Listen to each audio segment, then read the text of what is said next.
you're going to see a rally. I think our thought is that Bitcoin, though, will be that, fastest horse in the race, as everyone says, just because I think the world is ignoring the debt, and the debt is pretty simple math when you run it out. And then the world is really ignoring the demographic issue, which at a minimum will cause problems within the next decade, if not next 5-6 years. And where more and more money will come into commodities, and what's happened is you've had 10 years of starvation of capex in the commodities. If Bitcoin's about to make a move to 120,000 over the next year, you're really only paying like 1.4 times book value. Years later, we're incredibly wealthy. I think that's what we as Bitcoiners are doing. We are setting up for our next generations to where they're going to be the beneficiaries. Hopefully we train them well not to be. Hello everyone, Luke Broyles here, and today, as always, we are discussing Bitcoin with one of my friends and Bitcoin co-workers, I guess. I don't know, I feel like we're all kind of co-workers in this space, but we have the one and only Dave Foley here with us. Dave Foley is a co-managing partner of the Bitcoin Opportunity Fund. For those of you that don't know, the Bitcoin Opportunity Fund is a fund that has raised just under $20 million to invest in, you guessed it, opportunities in Bitcoin. And so today, Dave, I'm looking forward to talking about everything macro, everything geopolitical, everything that you see in your connections, your Bloomberg terminals, and all the other, big finance stuff that's going on. Excited to talk about that. Bitcoin's a store of value, Bitcoin transitioning into a move exchange, and about what's going on in your fund. So, Dave, thanks for joining and bringing your hedge fund experience to all of us plebs. Great to see you, Luke. Always great to be with you. So thanks for having me. Great. So what do you see in the world, Dave? What's going on? A lot, right? It's what's it, mid-October now, and I feel like this election obviously is going to start getting everyone's attention. I think obviously the stock market have been rallying. Bitcoin kind of trying to break through its channel. It's been trading in what I would call a bull flag, where it's been kind of, since peaking out in the low 70,000s, it's been bobbling around between 50,000 on August 5th to kind of in the mid 60s, and it feels like I think if you have an election where it breaks out, where the Trump administration were to win, and it's crypto friendly and all that, I could see scenarios where it's real risk on in the markets for a while, and I think you could see Bitcoin break through then. So I think that it's an interesting time here in October. I think you have the BRICS meeting is going on over in St. Petersburg later this week and next weekend, and I think that's important in the gold markets, and Bitcoin therefore part of that as well. So I think that there's a lot of stuff, and then there's the geopolitics going on in the world, clearly, right, with all the wars and all that. Whether I think that debate of whether it's proxy wars or whether this kind of turns into something else. That there's just a lot going on here right now, and it's an interesting time to be alive. Yeah, for sure. Both with the incredible excitement and the pessimism, right? In the last week, we've had the Starship and Optimus and lots of other crazy stuff going on. Microstrategy's like doubled in the last month, so like lots of exciting things. And then also you still have these wars going on and all this election chaos. So most people are probably watching this discussion in the future. And they will know who won in the election. So I think Dave, you and I both have our guesses of what's going to happen, but the people actually watching this already know. So maybe let's talk long term, right? You were just mentioning bricks and gold and how that's good for gold and everything. Let's talk about the long term Bitcoin flipping gold discussion, right? Because people were saying all the way back in 2011, 2012, 2013 that Bitcoin was going to flip gold. Now, at the time, the gold market cap was $6 or $7 trillion, and so that would have only been a few $100,000 per Bitcoin. Now, what we're sitting at the time of discussion, that's more like $600,000 to $700,000 per Bitcoin if it were to reach parity with gold's market cap. But Dave, obviously, they're printing more money, and I think you are bullish on gold. Like my friend, your extended relative, Larry Lepard, is bullish on gold, and so. I guess my question there is, do you think more and more investors are understanding Bitcoin's digital gold, right? Like, I mean, you know a lot of hedge fund people, a lot of people that for the first time are buying Bitcoin, MicroStrategy, whatever. What is the narrative that they attach to? I'm assuming it's the narrative that Bitcoin is digital gold. Maybe it's not, though. And if Yeah, that's the case, like, how do you think Bitcoin keeps up with gold's market cap, right? Because gold can have a $1 trillion market cap change in a couple weeks, right? And Bitcoin only is yeah, 1.3 trillion. So, how do you think all those things work out? yeah. Look, a couple of thoughts. I mean, I think Jesse Myers at OnRamp has that great chart, right, where he shows 900 trillion of global financial assets. I believe that's who Saylor uses that too. If you look at MicroStrategy's Q2 earnings call slides, Michael has that chart in there. I think he gets that from Jesse. And so of 900 trillion of global financial assets, roughly Bitcoin's $1 trillion, gold, I think Jesse lists at 10 plus trillion. I think Larry and I think it's a lot less. Our view is that gold really is more like $5 to $6 trillion market, because a lot of that is in Jesse's numbers is around women's necks in Asia or all over the world, and a lot of it's in the Vatican and antiquities and museums. But in terms of tradable gold, you're at kind of 6 trillion. So if you round numbers, 6 trillion gold, 1 trillion Bitcoin, and silver is in the billions of dollars. It's much smaller. You call it 7 trillion of global of sound money assets, Bitcoin, gold, and silver, relative to 900 trillion of global financial assets. Again, if people pull up that chart, you'll see that roughly half of, just under half of global financial assets is real estate. Just under half is bonds, maybe just over a third, call it, each of those. And then the rest is equities and cash. Like, our view is that you're about to enter a period now over the next decade that's not dissimilar to the 2001 through 2011 period or the 1970s. Those sound money assets, gold and silver, were 7% of global financial assets by the end of the 70s, and kind of mid single digits in the 2011 timeframe. So you're going to see a rally. I think our thought is that Bitcoin, though, will be that fastest horse in the race, as everyone says, just because of the digital nature, that it is viewed as digital gold. Larry Fink and BlackRock, that's probably one of the benefits of them in this space touting it, has been spreading that word to RIAs who can then educate people. So whether, it's not your keys, not your Bitcoin, but there are benefits to having those institutions talking about it. And I think that more and more that's going to happen. And as the macroeconomics play out of debt problems and demographic issues, no one's talking about the demographic issues that, child rearing has declined massively over the last 9 years in this country. And it's really a global issue. Like, we're going to have to pay the piper on all that at some point. And it's just a question of, like, to us, Bitcoin's going to probably grow at that 25 to 40% compounded annual growth rate, which will put it somewhere in the 300,000 plus per coin at a minimum over the next kind of handful of years, 5, 6, 7 years. And, ultimately you will see, depending on what happens in the world, it could move at a much faster pace than that. But I think that more and more people will get smarter. You will have macro trends that drive more money leaving bonds and real estate and coming into sound money assets, as you did in the 70s, as you did 01 through 2011. And that's what's going to drive this and feed it. I don't know what the timing of that is. I don't know if that's 3 months. I don't know if that's 3 years. But like, this to us is the best asset class, Bitcoin, over the next decade and plus. And it's the only scarce. It's a scarcity. It's not a commodity. Gold is a commodity, but it's a commodity whose growth only of supply grows at about 1.8% a year on average. That has always been the store of value because of that scarcity of supply. That will continue as well. And silver has its own dynamics, but there's no doubt, just to land the plane on the thought, I think Bitcoin will be the biggest winner by far. And at 1%, less than 1% of global financial assets today, gold, silver, and Bitcoin are probably the cheapest assets in the world right now. Gold, silver, and Bitcoin. Love it. So essentially, all the world's assets are going to grow in nominal terms because we'll print money.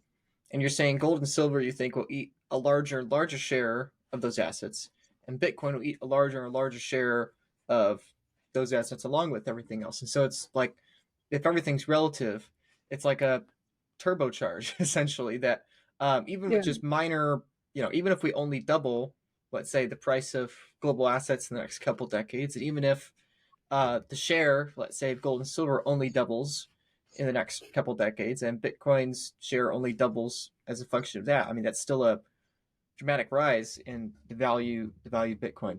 What do you think is the biggest counter to what you just said? So let's say I was another hedge fund manager. You were to tell Yep. me that.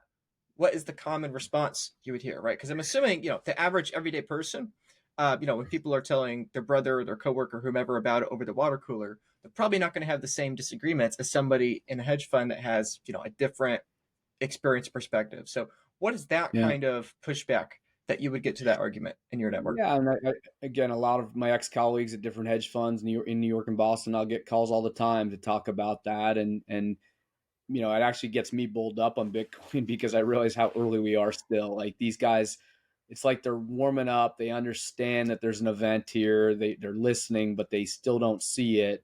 And look, many of us were always that way. I was that way for a good year plus before I finally saw the light of Bitcoin and understood really what it was about. Um, so I think we're early. I think that most of them kind of still just haven't done the work, aren't sure of it. But I think, moreover, a lot of them are bearish on gold too. I think they view it like Warren Buffett always says: gold is a goose that doesn't lay any eggs. It doesn't have any cash flows, um, and that can be true. But for 5,000 years, it's been a pretty good store of value in keeping up with equities, and to me it's about diversification of your whole portfolio, and gold and silver have always played a role in a good diversified portfolio, and Bitcoin too. And so I think that most of these guys will see that. In my opinion, you're going to need a crisis though to really amp it. I think that I think Bitcoin is there's scarce supply on the exchanges, and so as you get these movements of crises that force people into wanting to diversify their portfolio, when they wake up and realize that the stock market at 21 and a half times earnings right now is not that cheap, especially if interest rates end up going a lot higher. It's certainly not cheap. And you look at John Hussman's done a lot of good work too. He compares this current stock market to the bubbles of 29 and 2000, based on his methodology of looking at global market cap relative to gross value, what he looks at global value added, like the amount of earnings globally that are coming in from non-financial companies. This is, to him, the largest bubble of all time, bigger than 1929. So I don't know where it is. I mean, if I were guessing personally, I think that globally the markets are overvalued. We're stretched far, but I think it could be 1998 or 99 where you have another year plus to go before. I mean, I thought the markets would collapse in fall of 98 when long-term capital management got blown up, but the Fed bailed that out and it kind of bought another year and a half. And I think we could be in a moment like that where this thing could go on longer than you can be solvent. So it's hard to short, but I think the world is ignoring the debt, and the debt is pretty simple math when you run it out. And then the world is really ignoring the demographic issue, which at a minimum will cause problems within the next decade, if not next 5, 6 years. And we're not replacing population, and you need that population to replenish to support the payments on the off balance sheet liabilities like Social Security and Medicare. And this is not just a US phenomenon. This is a global issue now of debt at China, Europe, US. Whereas in 08, 09, you could argue that China was there to take the football and run with it when the US had its problems and Europe had its problems. No one's there to do that now, and there's no one that can bail out and buy out the Feds. So it's just a matter of when. I hate to be that negative, but I'm not calling for a crash immediately. But I'm just saying that there will be a crisis at some point. And again, to finish the thought, in that moment of crisis, that's when I think you're going to see really these gold, silver, Bitcoins making major leaps in value, even beyond kind of power law curves. You will kind of have two standard deviation moves away from trend. So I'll pause there. Yeah, yeah, there's a lot there. I want to touch on the power law discussion again because a lot of people have interest in that, and we talk about the demographics again. My question though is, we all know something has to break, and I think the big pain people feel when they're in the market is that they know that it's not logical. They know the valuation's too high, and so they have this feeling. Everyone has this feeling that the market's going to crash. Even people that aren't in Bitcoin, right? They feel like the market's too toppy, but at the same time it's always more likely that the government is going to print currency instead of not print currency in the face of a crash. And so I think this is the paradox people have, even maybe as they're listening to, is that, okay, Dave, maybe you're right and things are going to crash, but just because, I think March 2020 is the best example of this, right? We shut down the world for half the year, and yet market rallied, right? It was a K-shaped recovery. And so maybe that's not sustainable. Maybe you don't think that's sustainable. But I'm curious what you think, Dave. Do you think it's possible? Like, what do you think is the most likely actual tangible outcome? Do you think, I think one option would be the market crashes in nominal and real terms. And I think another option would be the market doesn't crash in nominal terms. The stock market just keeps going up or whatever. But in real Mhm. terms, over the course of many years, it's a slow, draining of real purchasing power. So what do you think is more likely? Do you think a nominal crash or a real crash with the nominal, appreciation is more likely? I get torn back and forth between each one. And so I'm curious what Yeah, scenario you think is more likely. yeah, it's tricky to know, right? And you're right. Equities, said another way, Luke, have been that inflation hedge that people run to, and we are, conditioned for that. And I think that, I think there are scenarios. If I were guessing, yeah, you could have a melt up like you're talking, and then at some point you have a meltdown. What causes a meltdown? It's when liquidity gets really challenging. And you're right. Like, think March 2020, that started to happen, and then the Fed kind of gave stimmy checks, and then everything took off. So they can't let it go. Agree with that. And ultimately, that kind of then feeds the beast on the equities rallying back. They can never really crash.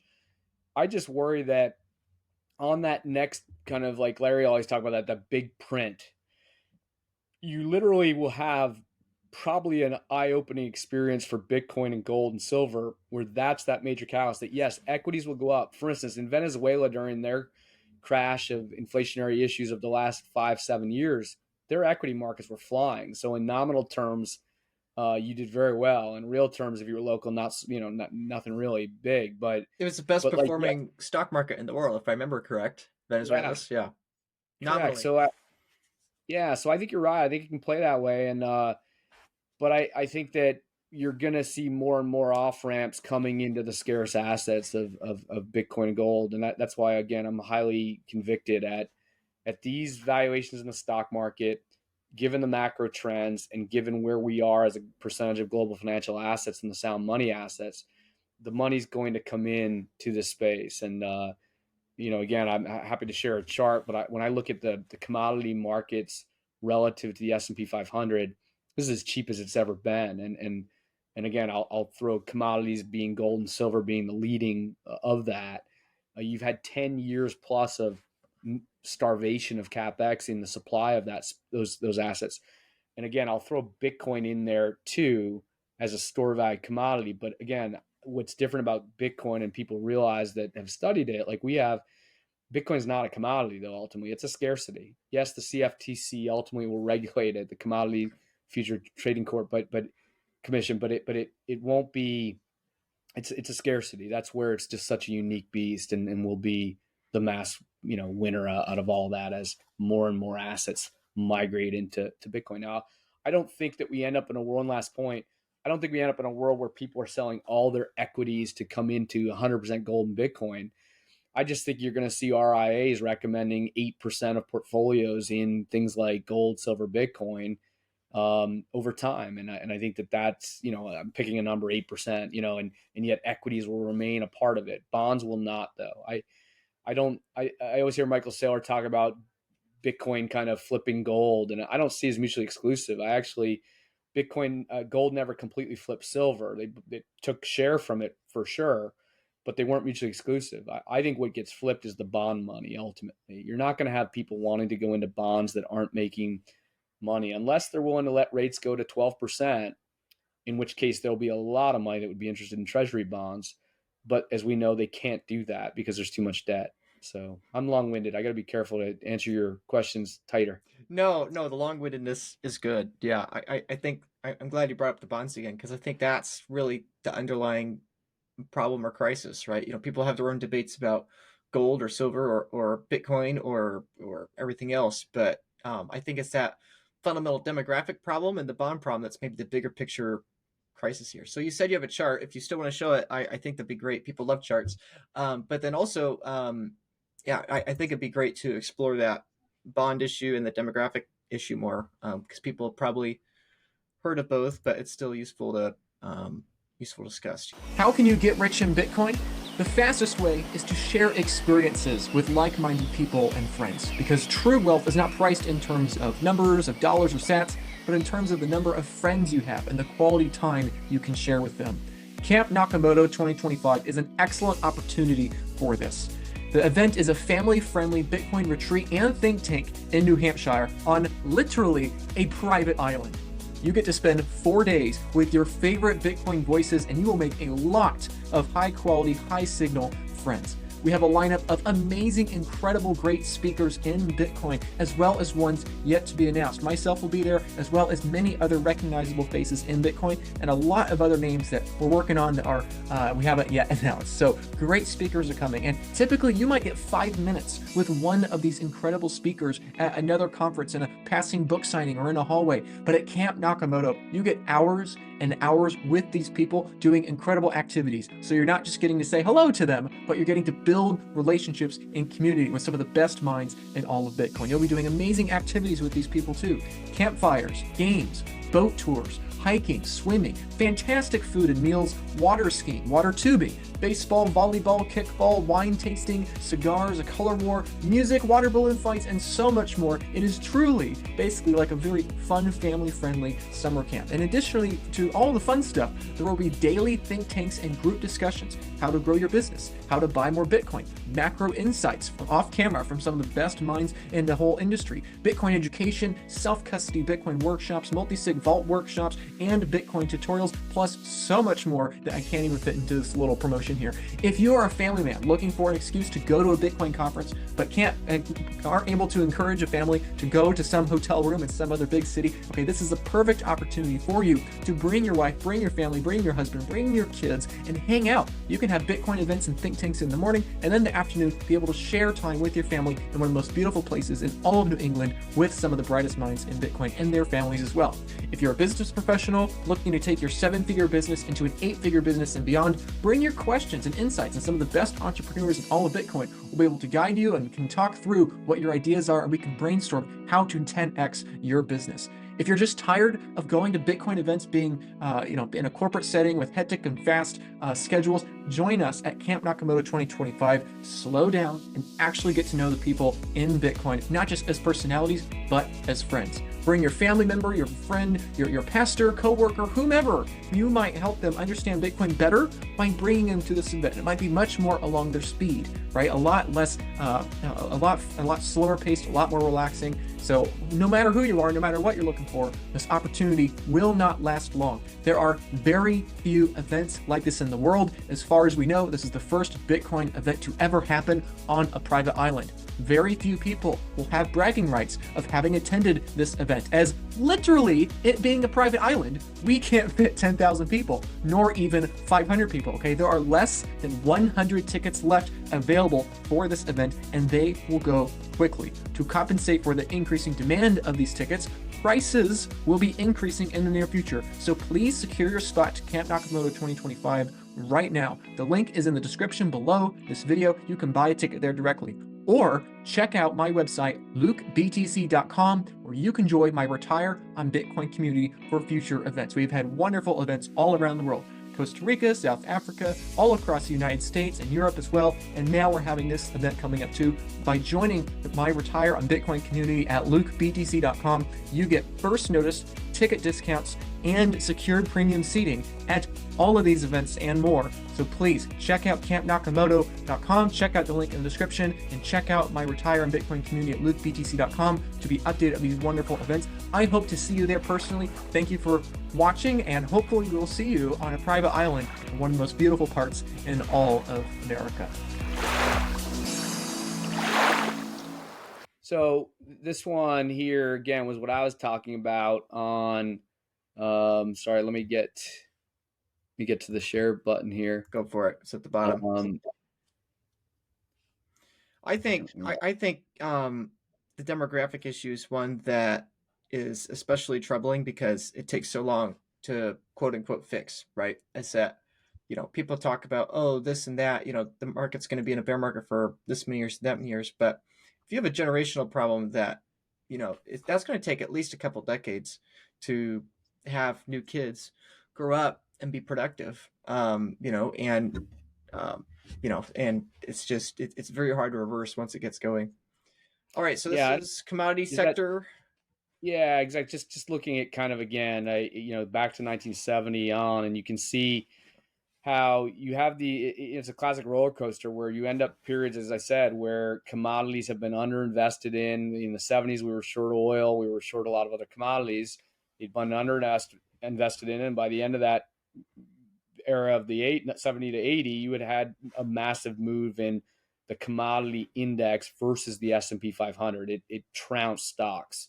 So commodities way outperformed the stock market. Then you had the period of the A's where it flinched, and then you had kind of leading into the Gulf War, it rallied again. Then you had the internet take over and commodities collapsed relative to stocks before you hit that 2000 point. And gold was up, for instance, 2001 through 2011, gold was up 8x, and the gold miners were up 11 to 14x. So those were the best performing. The S&P 500 was flat during that period of 01 to 2011.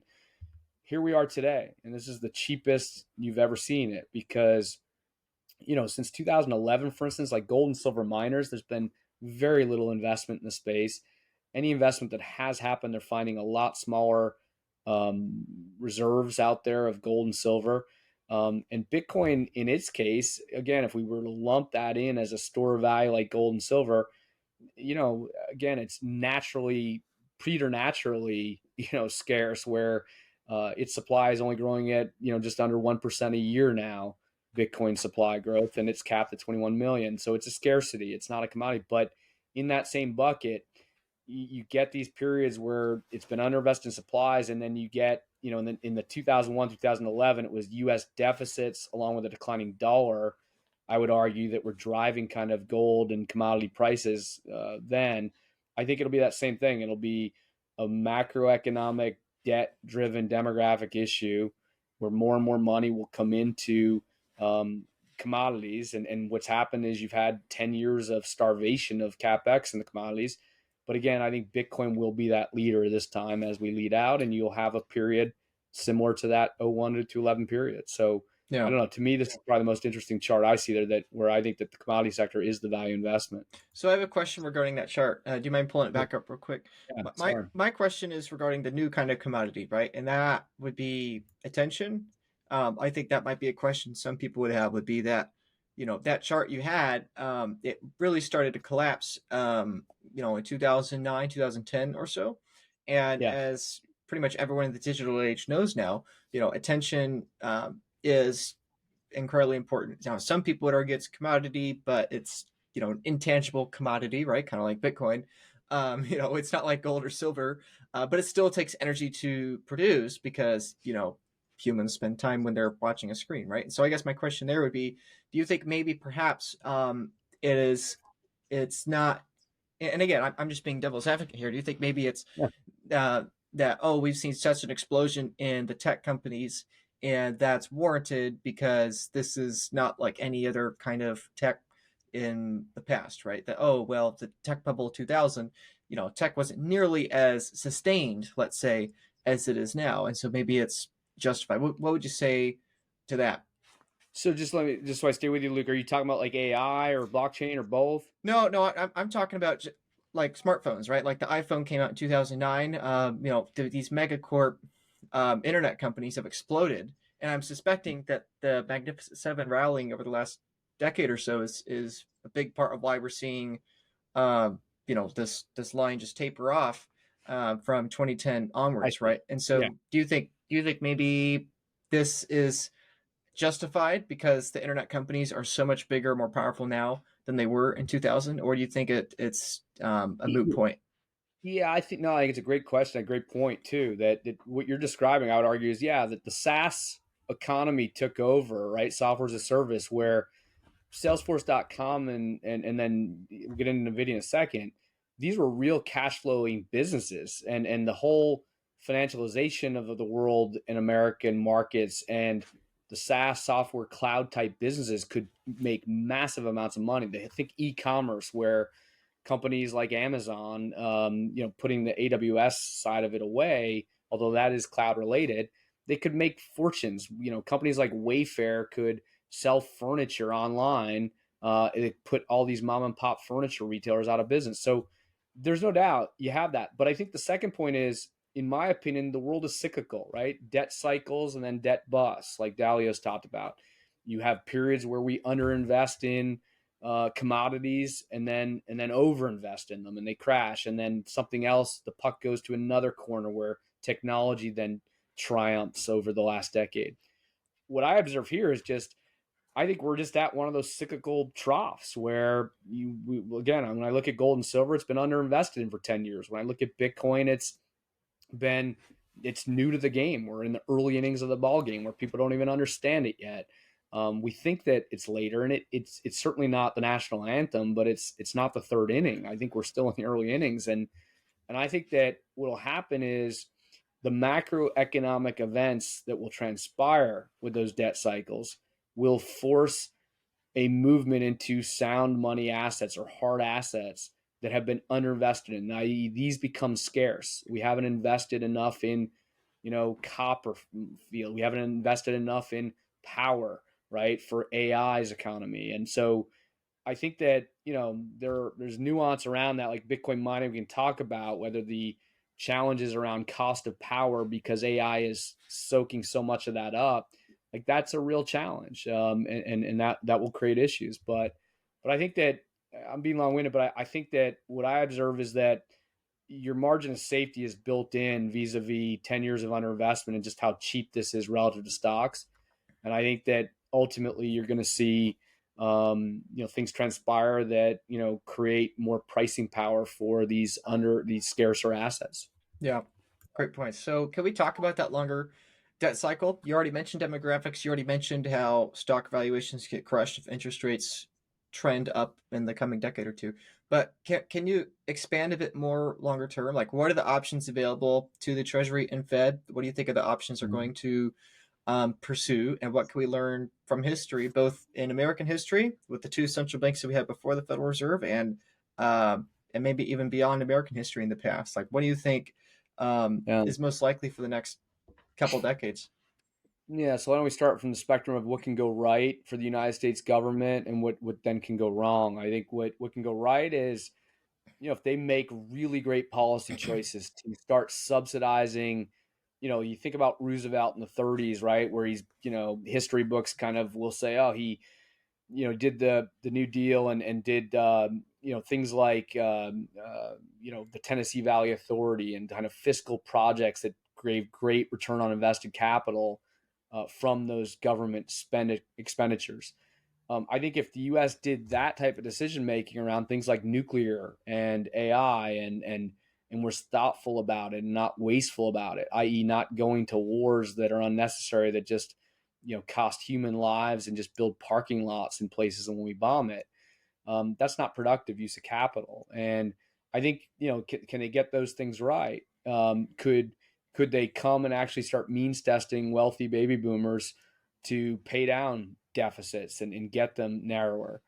I think the problem with that is that I'm not personally sure that the lobbyists in Washington allow the congressional people to do the right thing on that. A lot of people have vested interests that buy out politicians. Politicians are short-sighted. They're thinking 2-year waves just to get reelected, really 1-year waves in the House.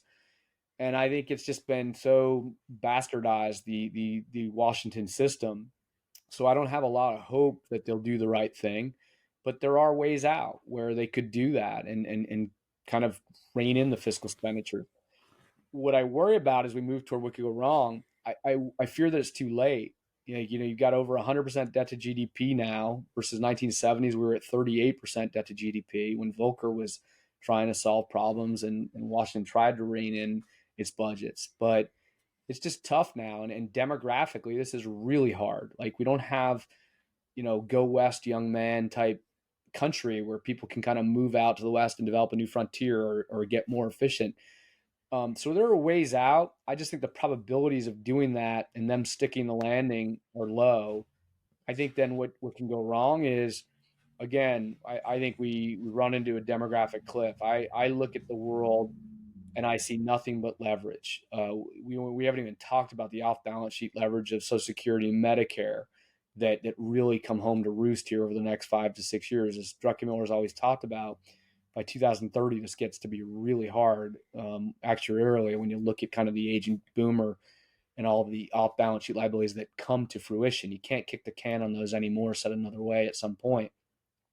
I think I look at, there's 500, trillion dollars in derivatives on the major banks' balance sheets, off balance sheet debt. It's not on JP Morgan's books. They're one of the bigger ones. And now they'll come back and say in their footnotes, well, it's interest rate derivatives. They're offsetting, right? Meaning, they have a hedge and Citigroup's the counterparty. And to be clear, like, I think the banks are in better shape than they were in 2008. They're not levered 32-1. But if you get these debt cycles and these liquidity crises that do pop up from time to time, and we're kind of at some point we're moving toward those later innings of this current credit expansionary cycle, like, those things come home to roost. And when they do, it gets really challenging. And what I worry about is on the next one, like, the Treasury is going to have no choice but to run like $8 trillion a year deficits, not two. And I think the Fed has no choice but to print money and service that deficit. And that's, again, that catalyst that we see where things like Bitcoin are just going to fly. And you will have 20%, let's say, of bond money quickly coming into sound money assets. And, that's round numbers. That's about 20% would be $60 trillion chasing a $1 trillion, $1.5 trillion asset class of Bitcoin. And, in our opinion, about 6 trillion of gold and less than a trillion of silver. So I think that's where it will go, and it will go into other distressed assets, including equities and things like that. But either way, there's a lot of money coming and leaving bonds and going into more liquid, sounder assets. And so that's how we see things playing. Why 8 trillion deficits? How did you get that number? So if you see kind of typically when you go into a recession, you have unemployment that jacks. And when that happens, the state unemployment benefits and safety nets kick in. Secondly, they're not collecting as much tax revenue as they were during, think, capital gains. If the stock market's down 20%, there's no real capital gains taxes. Corporate earnings are down. You can see these deficits accordion, and typically you'll go, at least out by another 10 to 15% of GDP. So you could go out another $2 to $5 trillion on that alone, on top of a $2 trillion deficit today. So, call it 5 to 7 to 8. And if this thing is far worse, and they're forced to really come over the top printing money and doing fiscal programs that maybe, hopefully it's going toward things like nuclear energy, but maybe that's not a payoff till 8 years later, your deficits will widen in the short run. What you can hope is that they did the right thing and invested in good technologies like that maybe by the year 2032 or something, there's a payoff on the back end. But, that's kind of what that will look like. Again, everyone remembers 2020. That's exactly what happened when the deficit went to about 17% of GDP, right? So we were kind of running at like a $4.5 trillion plus deficit in the middle of COVID there. But I think ultimately, kind of, about a year later, people were willing to look through that, and off you ran into the coming out of COVID bull market of that, and people had power saved, right? I think most people's credit card expenditures went down by about 35% during COVID because you were staying home, you weren't buying clothes as much, you weren't going and driving to work every day, and so those power savings allowed us to kind of have a good kind of 3-year run here. The bad news is when you look at the Chase credit card data and you look at other savings measures, we've run through those now. And so now the consumer headwinds will begin here. Maybe they get the benefit of oil. It feels to me like the oil markets are a little heavy because I watch US supply growing and I watch Asian demand declining, largely because of electric vehicles. And OPEC supply has also been fairly robust, that I worry about the oil markets. And I think, to me, the marginal cost of oil is somewhere down in the 50s. So that could be a tailwind for the consumer if you're paying lower gas prices next year, but you're out of savings. And I think that really the SOM rule and the unemployment is going to be the thing to watch, I think, as we move into 25 and see how the employment hangs in. If that SOM rule, which is a recessionary indicator. It's when the unemployment rate relative to its moving average jumps to 50 basis point move that you kind of tend to see recessions kick in, and therefore, the Ernst and Youngs of the world panic because they see Deloitte and Touche laying off 10% of the workforce, so they feel like they have to too, and everyone gets FOMO, just letting go of employees to cut costs to get ready. We talk ourselves into recessions at that point, and I think that that's how these things typically play. I have no idea if that's next year, but I would be willing to bet that in the next handful of years or 3 years or 2, you're going to see stuff like that play out. I'm not sure I'm in the camp of they can land the soft landing. So anyhow, I'm rambling about different directions, but that's a long-winded answer of how I kind of see that. Yeah, that's great. I think the big problem on top of everything, I think it's a problem we tend to miss when we talk about macro, and not just you and I, but Bitcoin in general, is just the reality of the deflationary force of technology, right? Is that, unemployment, we could talk about unemployment and this and that and the other, the government's not going to have enough tax receipts because this, or unemployment because of that. But really, if we have deflation via technology progress, and we all think technology progress is getting faster and faster because it is getting faster, that's the biggest force of all. So I'd love to explore that more in a bit, but I want to ask another question about the bonds first in relation to MicroStrategy, right? So, everyone watching this knows who Michael Saylor is and knows MicroStrategy, but I think the reason it's important to keep that in mind when we're talking about the bonds here is that that's essentially what Michael has done with his company. His paper, MicroStrategy stock, was going to be worthless in 2020. They were close to collapsing, being worthless, him losing billions of dollars personally. And so he adopted Bitcoin, and he's backed their paper with Bitcoin. And so that ironically has made their paper worth more, right? MicroStrategy stock is up 1,100, 1,200%, despite their cost basis only being up 55 to 70% or so, right? Depending on when people are watching us, what the price is, right? And so I guess that's my question with the bonds. You were saying earlier, Dave, about how you think we could have tens of trillions of dollars, maybe even $60 trillion of bond money flowing to Bitcoin. But my question is, if I was the president, or if I was in control here, the thing I would not do is stop printing money, because if I were to stop printing money, that's where you cause all these problems. Prices collapse, and tax receipts collapse, which therefore explodes the debt burden. But what I would do if I was in charge, if I was tasked with preserving the bond market, what I would do is not stop printing money, because I agree with you. I think we're probably too far away from that. And again, you would cause that problem. What makes more sense is to go the Michael Saylor route and instead back bonds with Bitcoin. Maybe that means directly, like, hey, this bond is going to directly buy Bitcoin, or maybe that just means stack Bitcoin at the national strategic level, right? So whatever means that is. I'm curious what you think, Dave. Do you think that money, that 60 trillion, is going to directly leave the bond market and fixed income and go to Bitcoin?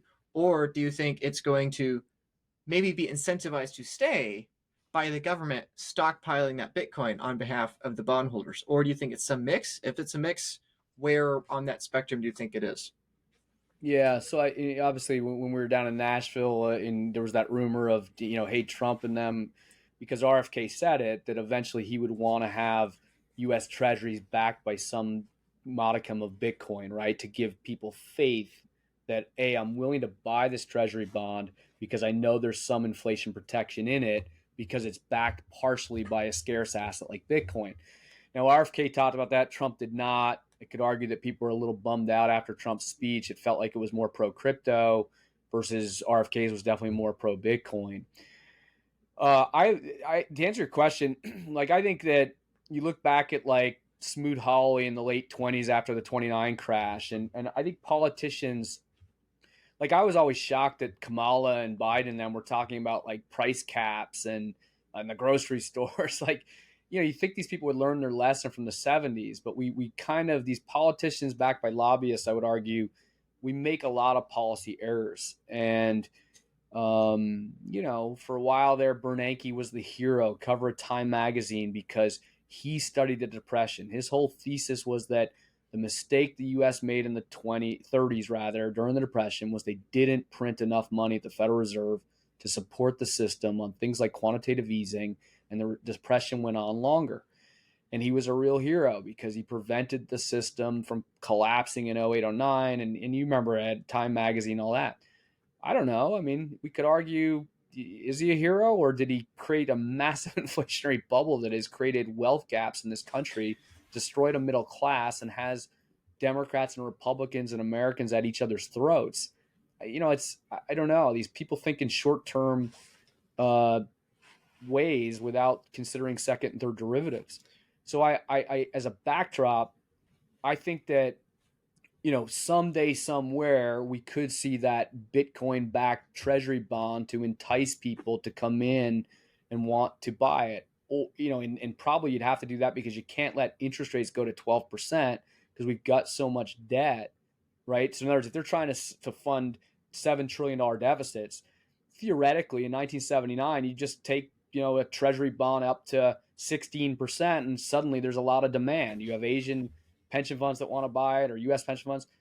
I don't think they can do that because of the debt. So you probably will eventually have to go to what you're talking about, like a Bitcoin back, element to the treasury bond. But I'm not sure politicians are smart enough to get there quickly. I think it takes, usually, as Churchill said, America usually gets it right in the end after trying everything else. And I think that's probably how things will play again here. So yeah, I don't know. I'm being long-winded there, but I think those are, I don't know if that answers your question, but that's kind of how I see kind of things playing out. But I think without that backing, I just think people are going to wake up and say, okay, this inflation because of the money printing is really running back up at 7 to 9%. Remember, the U.S. money supply grows at 7% on average over the last 50 years. When they see that it's growing suddenly 10% plus again, you're going to think hard about owning a treasury bond that's yielding 4 to 6% because you're losing money against the inflation. That's why you'll easily see, in my opinion, at least 20% of bonds in that event moving out of that space and into more liquid, scarce assets. Some of that could be distressed real estate, but real estate, as Sailors talked about, that has certain challenges that aren't great. It can be taxed. It has liability. You got to take care of it and maintain it.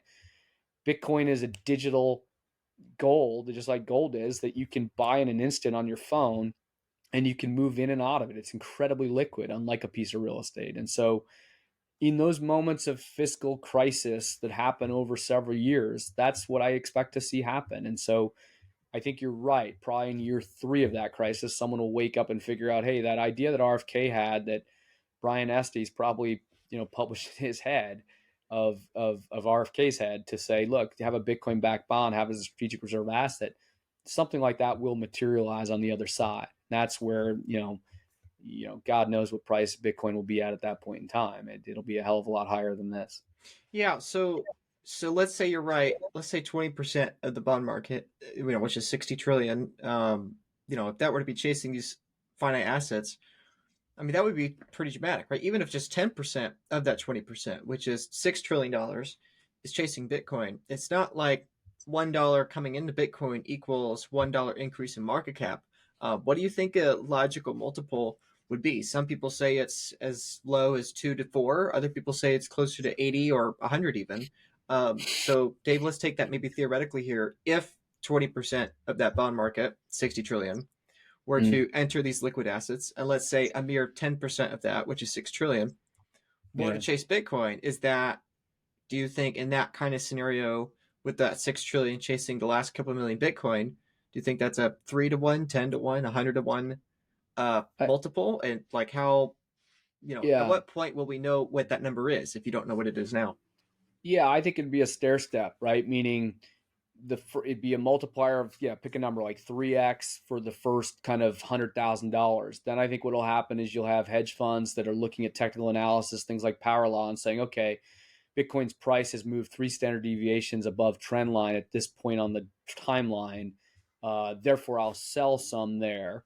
And so therefore, maybe your multiplier effect then steps down toward a 2, in the middle of that bull move over the course of, say, 18 to 24 months. If that makes sense. So it has a multiplier effect, and then at certain price thresholds, then it doesn't have as big of an amplifier effect, because you'll have more supply come up for sale as technicians begin to sell it. And look, I mean, even Bitcoiners, as much as look, if Bitcoin was at $400,000 next spring, I think even most Bitcoiners, it would behoove them to sell some Bitcoin at a price to diversify. And I know that some will say, "Oh, it's sacrilegious. You can't." No, I think it's smart to just have a diversified portfolio, because at that point in time, there might be some distressed real estate that's very attractive to be buying.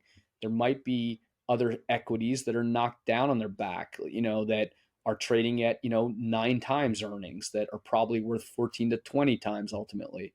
So you'll want to take some of that and move to the other side of the boat. And that's just smart financial planning and portfolio management. So sellers will emerge, and therefore that will de-amplify multiples. I think initially, though, you're right, because of the scarce nature of Bitcoin, of only a couple million on the exchanges, when you get that wall of money running hard looking for those sound assets, it's a massive amplifier effect, because there's more demand overwhelming the supply. And so I think that's how those things play out in a stair-step fashion on the multiple. Yeah, so the multiple will expand and contract, you think, depending on where we are in the market. Yeah. Yeah. So that's not too dissimilar from MicroStrategy and their multiple. Do you think, so obviously we're talking about the market multiple there of liquidity chasing Bitcoin, but do you think it's the same thing with MicroStrategy, that we're going to see the MicroStrategy multiple, or whatever you would call it, NAV, expand and contract along with Bitcoin? Yeah. I mean, I think, look, I think MicroStrategy, for instance, at 43, this is Bloomberg here, it's call it a $44 trillion market cap enterprise value, right? When you take their market cap plus their debt, less their cash, call it 44 trillion, or billion rather. And the underlying Bitcoin they have is around $16.5 billion. So this thing trades around 2.7 times book value. And I think the debate out there is, well, where should it trade? Should it trade at 1 times book because it's simply as good as it's Bitcoin? I'd say no, it should trade at a premium, because they're able to issue debt, convertible debt, that they can term out and manage very nicely to play a levered version of Bitcoin. Secondly, they've got a flywheel going where they are able to tap the equity markets. They're able to do equity issuance as well. They're able to do other securities. They are a liability manager, different than an asset manager. They invest in one asset, Bitcoin, but they can manage the liabilities around it. And I think that, when I look at JP Morgan, that trades at 1.9 times book value. Warren Buffett's Berkshire Hathaway trades around 1.6 times book value. So I don't know, long term, if Saylor and MicroStrategy become a Bitcoin bank, and Bitcoin's a collateral that they can use to make loans off of and make yield off of and all that. I know that's sacrilegious when he was talking about that was safe, but if they do that type of stuff, they're worth a premium to book. And I think the debate is, should it trade at 1.6 or should it trade at 3.5 times book? And I think that that's kind of what can be debated out there. I think that what you're seeing lately is that there's a short interest of 17% in MicroStrategy. And when you watch MicroStrategy jacking out relative to Bitcoin, let me put Bitcoin up here too. Here's Bitcoin over the last kind of few weeks here of September and October. You can see MicroStrategy powered through and outperformed it until the last few days. It's coming down again. Part of that's because I think a lot of the hedge funds that were short MicroStrategy were getting blown up and having to cover. Part of it, I think, is markets are realizing that MicroStrategy not only is a lever play on Bitcoin, but look, I mean, if Bitcoin's about to make a move to 120,000 over the next year, you're really only paying like 1.4 times book value for MicroStrategy pro forma for that. And it's probably lower because he'll have added more Bitcoin along the way. So I think some people saw that and said, geez, I just want to own this thing, and I'm willing to pay a premium to book because Bitcoin is so early and it's at 65,000 and where we are in Metcalfe's law of the network effect, that it will grow over time, that chances are you will be at much higher Bitcoin prices. And so you are really pro forma paying a lot lower multiple. So I'll be long-winded, but we're big bulls of MicroStrategy at Bitcoin Opportunity Fund. We kind of, it doesn't bother us when hedge funds want to short it, because we just know they're going to have to come around and buy it back, and it just creates more upside later on for it. So we're that's kind of how I guess we frame MicroStrategy in our head. Yeah, great. You keep saying you're long-winded, but it's all awesome. So why do they do that? Why do some hedge funds do that trade? Right, because like this is uncommon. We see hedge funds, everyday investors that are shorting MicroStrategy and going long Bitcoin, and it's basically risk-free because it'll all average out. If it goes one way or the other, it's all good, right? So why do you think most of them do that? Why do you think that's wrong? Yeah. I mean, obviously you just laid out the bullish case, so I understand that, but help us think from a trader and hedge fund perspective. Like, why do they do that, and why is that wrong? I think what they're looking at is they're seeing, here's the top line for MicroStrategy. They're seeing a company that's not growing its sales, its EBITDA, its cash flow is not growing that robustly. And they're saying, boy, he's issued so much convertible debt here that most of it, even though it's cheap debt, he's financed it cheaply with low rates, but he's about maximized all of his cash flow that is being soaked up by interest expense, right? So, he's spending, I think, around $60 million, $50 to $60 million a year in interest expense on those converts. And so all of his cash flow goes to service debt that he's maxed out, is what the bears will say. He can't do a lot more convert. And I think what I'd say hogwash to that is, what you're forgetting is he's got the collateral that's unencumbered Bitcoin itself, and markets are willing to lend against that collateral. It's not just about the interest expense soaked up here. He could keep going to the markets. I think Michael and those guys are smart enough to have learned their lessons from the Silvergate loan that almost really punished them about 2-3 years ago, when that was a secured $200 million term loan from Silvergate. He doesn't have any secured debt anymore on the balance sheet. It's all unsecured. It's all low coupon. It's fairly well termed out, as I just showed. He could do more, but he's being prudent in how much leverage they're putting on it. But I think, to answer your question, is I think people look at that, number one, as saying they're maxed out. Number two, I think they're saying that the bears are saying that I'm losing my train of thought. That if I go long Bitcoin and I short MicroStrategy because there's no real underlying cash flow growth in the underlying software business, that I'll collapse the premium. It will go from I'm shorting something at 2.7 times book value, and I'm going long Bitcoin. That's basically the only asset in the company, is how they think about it. So therefore, those two will collapse. It's an easy way to go make, say, a 50% return without taking any risk. That's the thesis out there. That's what Kerrisdale laid out. I think that's blowing up, though, on them from time to time, and they're taking massive risks that if Bitcoin doubles, you just kind of wasted the trade, because that premium might not collapse, and they'd say, well, worst case, I don't lose any money. But I think it's a wasted trade. What they're really missing is they should just go do the work on Bitcoin and understand it's a scarce asset, and come along for the investment on the long side, because that's where the real money will be made. Right. How can you get rich in Bitcoin? The fastest way is to share experiences with like-minded people and friends, because true wealth is not priced in terms of numbers, of dollars or cents, but in terms of the number of friends you have and the quality time you can share with them. Camp Nakamoto 2025 is an excellent opportunity for this. The event is a family-friendly Bitcoin retreat and think tank in New Hampshire on literally a private island. You get to spend 4 days with your favorite Bitcoin voices, and you will make a lot of high-quality, high-signal friends. We have a lineup of amazing, incredible, great speakers in Bitcoin, as well as ones yet to be announced. Myself will be there, as well as many other recognizable faces in Bitcoin, and a lot of other names that we're working on that we haven't yet announced. So great speakers are coming, and typically you might get 5 minutes with one of these incredible speakers at another conference, in a passing book signing, or in a hallway. But at Camp Nakamoto, you get hours and hours with these people doing incredible activities. So you're not just getting to say hello to them, but you're getting to build relationships in community with some of the best minds in all of Bitcoin. You'll be doing amazing activities with these people too.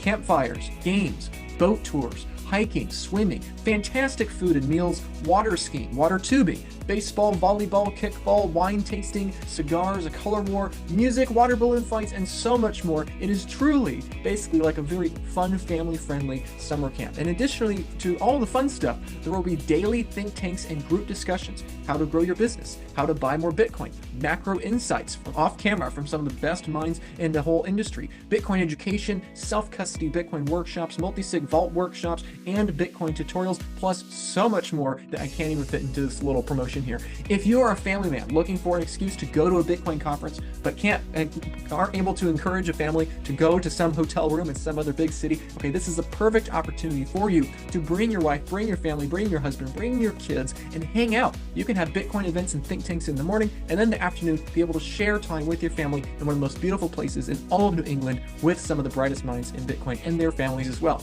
If you're a business professional looking to take your 7-figure business into an 8-figure business and beyond, bring your questions and insights, and some of the best entrepreneurs in all of Bitcoin will be able to guide you and can talk through what your ideas are, and we can brainstorm how to 10x your business. If you're just tired of going to Bitcoin events being, in a corporate setting with hectic and fast schedules, join us at Camp Nakamoto 2025. Slow down and actually get to know the people in Bitcoin, not just as personalities, but as friends. Bring your family member, your friend, your pastor, coworker, whomever. You might help them understand Bitcoin better by bringing them to this event. It might be much more along their speed, right? A lot less, a lot slower paced, a lot more relaxing. So no matter who you are, no matter what you're looking for, this opportunity will not last long. There are very few events like this in the world. As far as we know, this is the first Bitcoin event to ever happen on a private island. Very few people will have bragging rights of having attended this event, as literally it being a private island,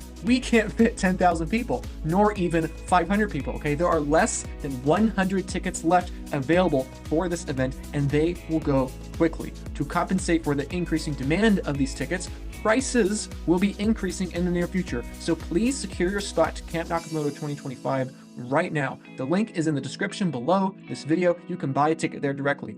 Or check out my website, lukebtc.com, where you can join my Retire on Bitcoin community for future events. We've had wonderful events all around the world. Costa Rica, South Africa, all across the United States and Europe as well. And now we're having this event coming up too. By joining my Retire on Bitcoin community at lukebtc.com, you get first notice, ticket discounts, and secured premium seating at all of these events and more. So please check out campnakamoto.com, check out the link in the description, and check out my Retire on Bitcoin community at lukebtc.com to be updated on these wonderful events. I hope to see you there personally. Thank you for watching, and hopefully we'll see you on a private island in one of the most beautiful parts in all of America. So, is that what most people should do? They should just buy and hold for the long term. Yeah, I think the only mistake that people are making now, I just had some neighbors that were asking me, they're older, kind of retired boomers, and they said, "Hey, I watched that HBO documentary and I'm really intrigued. I know you've been in Bitcoin." And, suddenly I'm not the crazy guy. I think a year ago they thought I was the crazy loony guy. And now I'm kind of like, well, hey, they're asking me questions, which, by the way, gets me a little nervous when you have the neighbors starting to ask questions about Bitcoin. I liked it better when they didn't like it. And we just knew that we were contrarian long here. But I think they're still warming up. It's still early. I think what I've advised them is the only wrong answer is to have 0% allocation. If you're a 69-year-old retired person like some of my neighbors, maybe Bitcoin's too volatile for them to have 40% of their assets in it. But God knows I wouldn't be in bonds. If they're 60-40 equities bonds, I think that's a mistake. I've told them I think some of their bond money should be sold to bond funds and allocated over into sound money assets. So is that 5%? Is that 10%? That's for each of them to go through with their advisors and think about. But the only wrong answer is to have 0%. So in general, that's how, everyone's got to determine their own appetite for risk and volatility. Ultimately, volatility is not risk. That's opportunity. But, look, everyone's different in terms of, can they stomach the pain of drawdowns of 40%? Or do you need to save them from themselves where they aren't looking at a screen because Bitcoin goes to 50,000 on August 5th and they panic and sell when the opposite instinct should have kicked in. It should have been, it's time to go long. because the VIX had blown out to 65. Bitcoin was temporarily oversold. It was a great buying opportunity. Like, we were out there buying that morning. So I think that not everyone does this though professionally and does it for a living, watching screens every day. So again, to summarize, I think that the only wrong answer is zero. They should have somewhere in the single digits at a minimum exposure to this asset class. It's going to be the best performing asset class, in my opinion, over the last decade, as it has been for the past decade. Yeah. Over the next decade, I should say, over the past. Yeah. So let's talk about that long term, right? Beyond the next decade or so. So what I wonder, what I think, and I would love to hear your thoughts on this, is that this whole discussion so far has been basically about, the next little window, right? Like if we look at full Bitcoin adoption from Genesis to full adoption, long-term future, like everything we've been talking so far is, just we've gone through one little window of the last 15 years. We're talking about like the next 15 years or so. But, eventually, if Bitcoin does become not just a store of value, but a medium of exchange, then that's way beyond everything we've been talking about, right? Everything we've been talking about so far is Bitcoin eating up a percentage of a percentage of a percentage of the bond market, which then is a percentage of the world's assets, right? And so, which still takes Bitcoin to, probably $3 to $4 million if you've got, a few trillion dollars chasing it, right? Again, the bonds are a subset of world assets, 20% of that market, and then maybe 10% of that market, 6 trillion, if that flows into Bitcoin, that would easily, I think, take it to millions of dollars a coin. But even that is just, a tiny little blip on the larger screen, right? Like Michael Saylor's presentation back in July in Nashville, he was talking about how his bull case for Bitcoin or his base case for Bitcoin is $13 million in the mid 2040s. But to me, that's not the crazy part. The crazy part is that that's only 7% of global assets, which is still, in my opinion, pretty nominal if one's thinking at the long term, right? The internet did not take up 7% of global communication. It took up a much, much higher percentage, right? And so I'm curious, Dave, what you think, because I look at pretty much everything we've talked about so far is really important and critical, but important and critical as a multi-decade Trojan horse for integrating Bitcoin, pumping Bitcoin up as a global store of value. And then once it is at perpetually larger store of value, then we can start to have the conversation about it as a medium of exchange, because we can't really have it as a medium of exchange until it's also used to some degree as a store of value. So I'm curious, Dave, if you agree with that. If you agree with that, to what degree are all these paper instruments, MicroStrategy, Bitcoin backed bonds, whatever, to what degree are all these Trojan horses? And what do you think realistically is a time horizon or timeline at which we would start to see enough Bitcoin and Bitcoin proxies in the world that we could have a real conversation about, okay, we're no longer talking about a 1 to 5% global asset class. We're talking about like a 20, 30, 40%. And now we have medium of exchange and all this other stuff.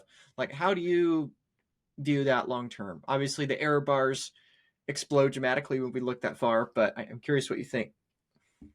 Yeah, I guess the way I'd answer that is, think back to the internet, right? Where in 1999, pets.com was the poster child looking backwards of the dopiness of that era, right? And yet I would argue that pets.com was just ahead of its time. It was early. And by 2011, Chewy was one of the best e-commerce businesses, minting tons of cash flow. It was a leveraged buyout darling that could sustain a lot of debt because of the cash flows from doing e-commerce of dog food. So, pets.com wasn't, looking back, so stupid. It was just early. We didn't have iPhones. We didn't have fiber built out. We didn't have 5G. Things take time to play out. And yet we think back on that like that was just 1 year. No, that was a decade. I think the medium of exchange thing plays out similarly. I'm not saying in terms of that timeline. It could happen sooner.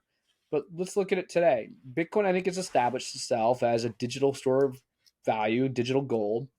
It's slow on that adoption curve, coming up slowly, but increasingly as crises happen, it will grow faster and faster because of the on-ramps have been built out for people to buy things like mutual funds. Again, Bitcoin maxis can criticize that, and I get that, but those on-ramps will help drive a lot of bond capital coming in like we're talking about. And then I think when you get there, I think the Lightning Network is going to be the solution, is my opinion. There's great companies like Parker Lewis and Will Cole and John have found at Zapright are building interesting technologies to allow small businesses to invoice payments via fiat, via Lightning, via Bitcoin rails, PayPal, whatever you want to use.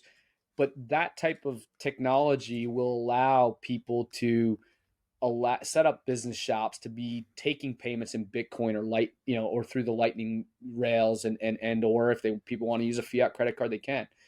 I think the challenge today is that the medium of exchange of the dollar is not the issue. Like Visa is pretty easy for all of us to use. It's not our problem. It's the small business person's problem at 3%. It's the same thing Jack Mallers laid out 3 years ago, that CVS was having to pay 3% in credit card fees, and why should they? But in my opinion, what I think Strike learned and NCR has talked about is that the CVSs of the world didn't want to implement that Strike type technology until they had more than 3 people a week coming in saying, do you take Bitcoin in payments? And no one was doing that. And so very few were. And so I think that that's the challenge you have. You need that crisis moment where the ecosystem has grown more, and then it becomes easier because companies like Zapright break the cost of it, where maybe it's only 50 basis points for the small business at CVS or small business to accept Bitcoin and not have to pay 3% to Visa. That's when we will get to Jack Mallers' vision, and that's when this will take off, if that makes sense. I don't know. You asked about timing. I don't know what that timeline is. I would bet that it's over 2 years to 3 years from now. Personally, I think these things take time. I don't know if it's 10 years like the e-commerce market was, but that's how I see it playing out, in my opinion. So they've got to get the cost of doing Lightning type payments down, where it's really competitive relative to PayPal or Visa, to where then the small businesses really want to adopt it, and where all of us then are willing to do it too, because we're all saving more and more in Bitcoin, and we're used to using wallets, and 30% of the population is in this ecosystem and doing that. That's when things take off. Just like, again, 1999, we didn't have 5G or iPad or iPhones, but by 2010 or 11, you did, and every website had figured out how to make it really efficient for you and I to go buy Nikes online and not have to go to Dick's Sporting Goods to go buy Nikes. And so suddenly Nike could compete against Dick's directly. I think that's how I see things playing out in this space. And if I were guessing, it's in the next 3 to 10 years, you'll see Bitcoin as a medium of exchange. Now, I'm sure people would jump down my throat and say, no, that's happening quicker. I think time and patience is usually, think lessons I've learned as an investor, that I can be right directionally, but oftentimes I'm wrong on timing. It takes a couple years longer than I expected to play out, and that's why I'm conservative that way. I saw that in the distressed debt investments of 2018. I thought I'd be right, and boy, in 2020, I still felt pretty stupid. But by 2021, then you felt like a genius, and the reality was I was neither a genius nor was I an idiot. It just, things take time, but in that case of distressed debt, you were looking at supply and demand. You knew oil supply was declining, and it was just a matter of when did demand pass over the curve and when we got into a tight market again.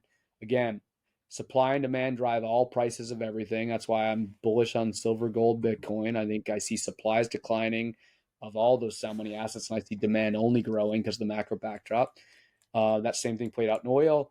And I think in the medium of exchange point, it will be the same thing. Eventually, once they bend the cost curve, you will see then more and more transaction availability of Lightning payments. And then I think demand will pick up with the store value growth. So I'll pause there, but that's how I see it playing. Yeah. And a lot of people project that with power law. You mentioned it, so bring it back up. Do you think that is valid? Do you think it's invalid? I have my thoughts, but I want to hear your thoughts, and probably many people watching this have thoughts. So, Yeah, what do you you think it gets right? What do you think it gets wrong? You go first. I want to hear what you think, because I've done all the talking today. I want to hear your thoughts on that. Well, I like the power law. I think it makes a lot of sense, right? If because nature follows power law, right? The real world, right? When you have the growth of a city, it follows a power law. Population follows a power law. The size, volume, metabolic rate of animals follows that, right? And so it makes sense to me that if Bitcoin is a genuine network effect, if Bitcoin is a genuine quote unquote city in cyberspace, why wouldn't it follow?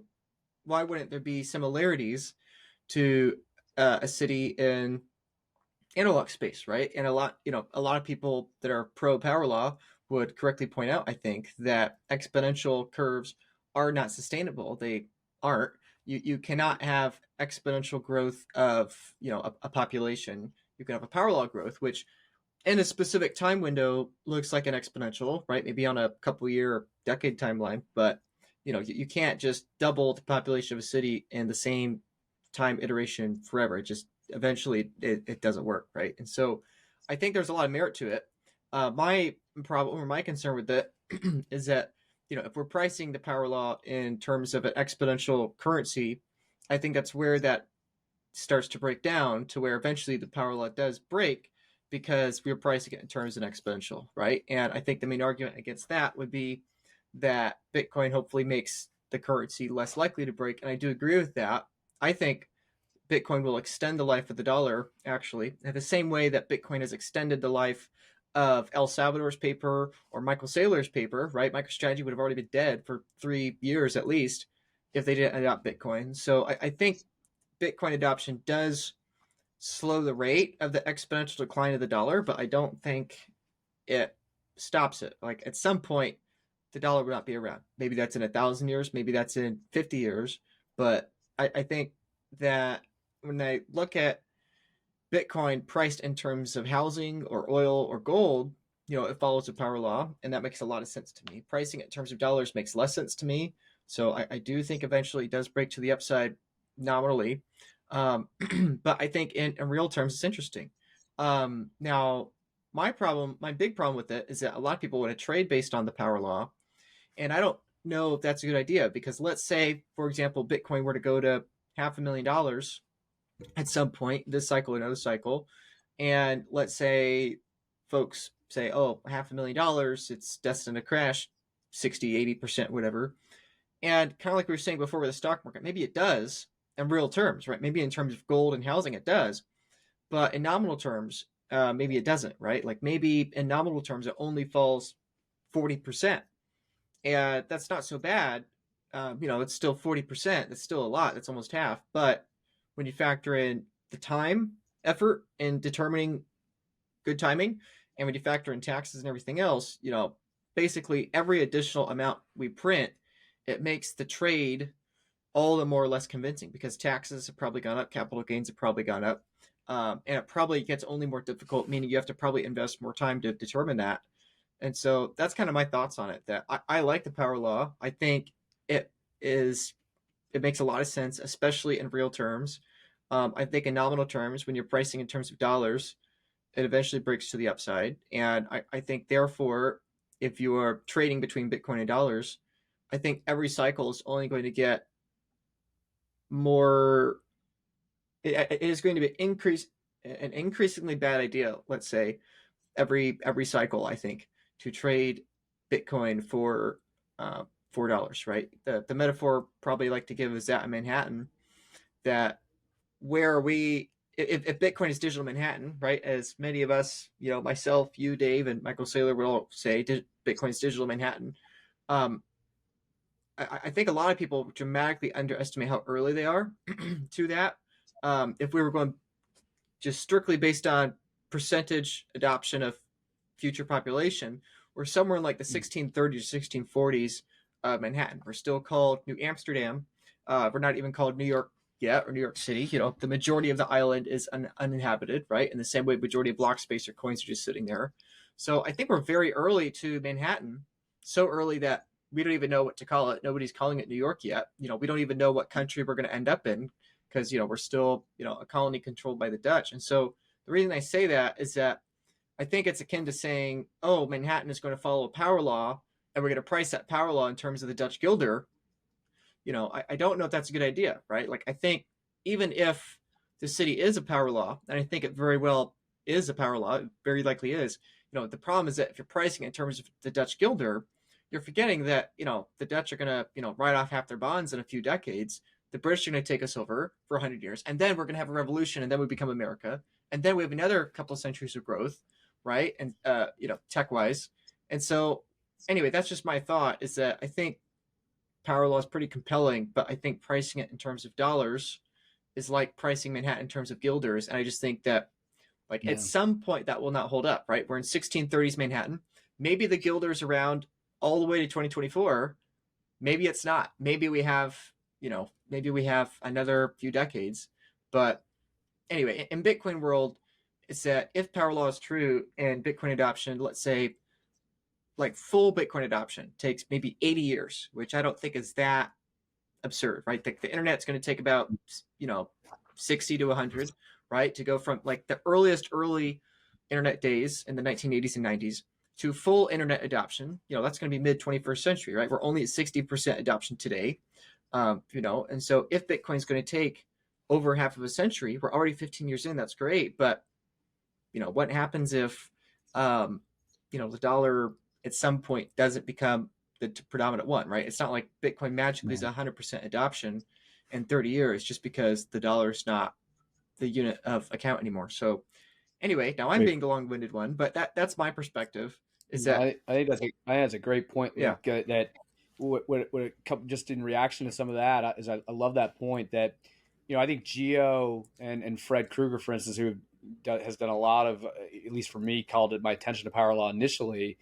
Um, have kind of done a lot of good work on that. That yes, we've got now 15 years of data on Bitcoin and see the power law curve that follows kind of the scarce asset, and yet at periods of time, Bitcoin can break away from that trend line of power law and trade at 3-4 standard deviations above. You have a good point, which is, yeah, but when you're doing that relative to dollars, your point is we could get into a hyper inflationary era where the dollars are printing massively and suddenly we divert way beyond 4 standard deviations on power law if you're looking at relative to dollar. My point before was even there would be more sellers of Bitcoin at higher prices because I think it is even smart for some Bitcoiners to diversify at that point in time. Even Michael Saylor, I'm sure, sells Bitcoin from time to time to go buy another piece of real estate in Miami or what have you. Like I at some point, I guess go ahead. he sells MicroStrategy. I don't know. After meeting and talking with them, I think he's yeah, like he definitely sells He, assets, right? He definitely sells well, MicroStrategy, but yeah, yeah, I would argue selling MicroStrategy is selling Bitcoin in his yeah. case, right? Because that's the underlying. So you get the point. He's diversifying either way. He's still got plenty of Bitcoin. Um, my only so I think that's a good point relative to dollars, but relative to other assets, Bitcoin could still be on a power law, where it's gotten overextended. Let's say hypothetically in 2028, relative to real estate on Central Park West or something, because New York is about to go bankrupt. And the second thing that comes to mind, I was an investment banker in my career, before business school, and the assignment I got in New York City was an M&A assignment. It was around the holidays, and I was the young guy, and it was the New York Health and Racket Club, an Armenian family who owned it wanted to sell it. So I was the one guy that didn't go on vacation, so they kind of threw me on it, and I got to know the family and spent a lot of time with them over the course of mid-December through early January. And I remember this family telling me that at the time he was maybe a 40-year-old guy, 35-year-old guy that was kind of the grandson of the family that had bought this New York real estate, and then they had opened some health and racket clubs at the time, and they wanted to sell these gyms to monetize it because at that time New York Sports Club was going public, and Town Sports International was the company, and they wanted to sell into it. So as I talked to this family, he told me the story of his grandfather coming to America in the 30s, and they would buy 34th Street back then. You would buy 34th Street because that was the scarce asset at the time, and then over time you would buy 57th Street, right?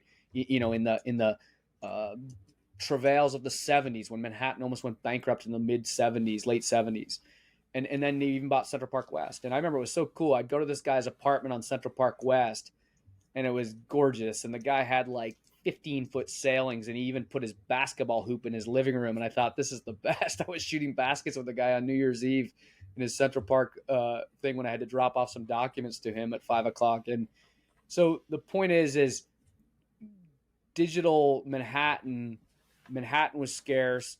And as this guy explained to me, the grandparents weren't necessarily seeing the benefit of buying 34th Street and feeling rich there in 1947. but by golly, the son and then the grandson years later were incredibly wealthy. I think that's what we as Bitcoiners are doing. We are setting up for our next generations to where they're going to be the beneficiaries. Hopefully, we train them well not to be, um, you know, uh, jerks with the money, and then they know how to be responsible, and not fighting over it when we're gone. That's the idea of smart contracts, hopefully, that solve that. I mean, there's a reason why medium of exchange will kick in sooner, and why I think Bitcoin will be the settlement layer. I think David Marcus of Lightspark has laid that out very nicely, that Bitcoin will be that settlement layer for smart contracts because it's the internet money that people can believe in. Those are the things that will catalyze. So I'm being long-winded, but just your comment on relative to dollars, because to your point, dollars are not scarce. They can kind of overprint them, and therefore Bitcoin could go well beyond the power law trend curve. I think it's a great point. I just think relative to Central Park real estate, though, there might be times when you'll want to sell some Bitcoin at 700,000, take 5% of your position off, go buy that Central Park West condo because that is exceptionally scarce at that point in time and cheap. That's how I think about it. But that's not by all means. I fully expect that us and our future generations will be holding on to Bitcoin as a core asset for a long time. It's just you will want to diversify as it becomes too big of a weighting in your portfolio. You don't want it to be 99% of your portfolio at some point. You'll want to diversify and buy what is scarce and dear at that point in time. Yeah, yeah. Even if it doesn't make financial sense, right? Even if you buy something that trends to zero against Bitcoin, like there is a point for that, right? That's something I think people misunderstand is that everything trends to zero against Bitcoin, but that doesn't mean everything is not worth having, right? Oxygen trends to zero against Bitcoin, food does, housing does, but we need all those, right? So, Yeah, diversifying, not even necessarily in a financial sense, but just in enjoying your life. So, for sure, absolutely. yeah, You gotta. Yeah, it's funny that neighbor I was talking about, 70 years old, retired. I've orange pilled him, and he's been loving Sailor videos and guys like you. He's been listening to. I've put him onto all that and gave him what books to read, and so he stopped me. I saw him this weekend, and he's about to transition from Cape Cod down to Florida for the winter, and he kind of spends half the year in each place, and he said, I'm loving this Bitcoin stuff and these videos of Luke and Michael and these books, and he said, I said, yeah, Dennis, I said, I worry that these Florida hurricanes are going to make it where Florida real estate prices collapse now 20% because it's too expensive to insure these properties, and you can't get a mortgage without insurance, and people aren't going to want to pay $100,000 a year for insurance. It's too cost to own that Florida real estate. They're just going to rent down there and keep their house in the Northeast. And he said, yeah, but David, I can't go all in on Bitcoin. I need to enjoy that home in Florida. I enjoy myself there. And I guess well said. You can't go lay naked on top of your Bitcoin treasures and enjoy that. Although maybe some people do in this space, but but I think you can enjoy that real estate and that Florida home and all that. So at some point, yeah, you got to live too, as you said. yeah.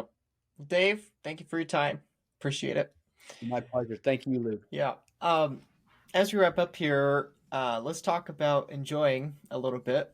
You and I are going to a special event in October 2025. Speaking of spending some Bitcoin to enjoy, it is going to be a private island in New Hampshire. There's going to be 100 people there. Dave, you'll be there. I'll be there. Other awesome guests will be there. James Lavish is going, whom you're affiliated with. Mark Moss is going. Larry Lepard, who you're also affiliated with, is going. BJ Dichter, Anders, lots and lots of great people are going to that. But Dave, what are you excited with for that trip? And why should people watching this consider going to this event? Why is it going to be an exceptional weekend?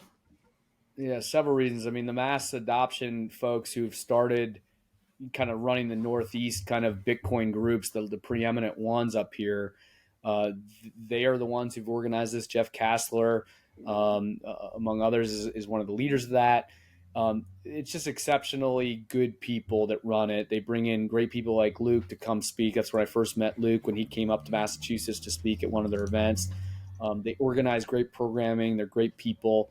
I'd say, secondly, that's a great time of year to come to New England with the foliage. And you'll get to see kind of a great fall season. It was beautiful this fall. It still is out here. So if you haven't been to New England, you're from outside the region, I think all the more why you should come in. It's very easy to get up from flying to Boston or New Hampshire and get to the location.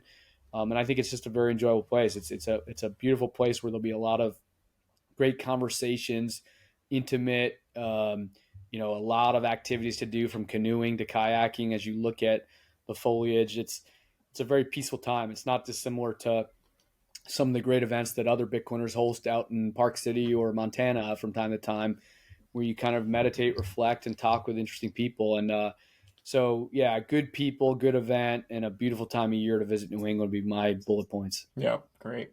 So excited to see you there, Dave. And if you want to join us, there's a link in the description below. You can find it to join us at the event. You can buy your ticket. Prices for tickets go up soon. Only 100 spots, so, and like 20 speakers there. So there's really only like 70 or 80 spots. So get your seat now because they all are going to go probably pretty quick. So Dave, thank you for joining me today. Thanks for joining us on this island next October. Yeah, everyone check out Dave and the Opportunity Fund. Thanks, Luke. Appreciate it. Thank you. Yep.